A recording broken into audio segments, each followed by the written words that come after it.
100 дена е краток период, но може да се види намерата каде цениме дека ќе се развива општината во следниве 4 години и сум уведен дека ова ќе е еден исклучително успешен мандат.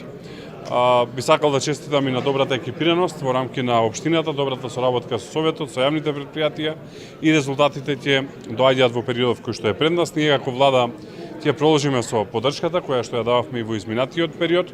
Дали се работи за средства кои што директно од буџетот се префрлаат на сметка на општината со цел да општината може да реализира инфраструктурни проекти, дали се работи за поддршка на стопанството или се работи за поддршка на земјоделието, сето на што сме го ветиле ќе се обидеме на најдобар можен начин да го реализираме.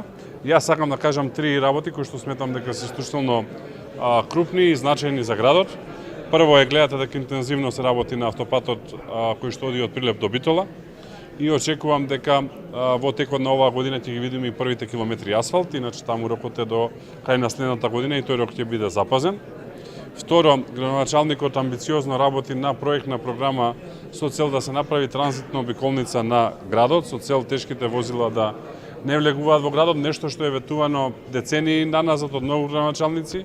Тој е прв кој што реши да прави ваква програма и еве од овдека да дадам јавно ветување дека ние како влада ќе финансираме целокупно овој проект и овој проект ќе биде реализиран во рамки на неговиот мандат, финансиските средства ќе ги обезбеди владата. И трето, во интензивни преговори сме. Мислам дека во следните месец до месец и половина ќе видите и активности во собранието за она што го ветив, а тоа е од Фариш до Прилеп исто така да одиме со автопатско решение, како Прилеп би било двете страни поврзан со автопат.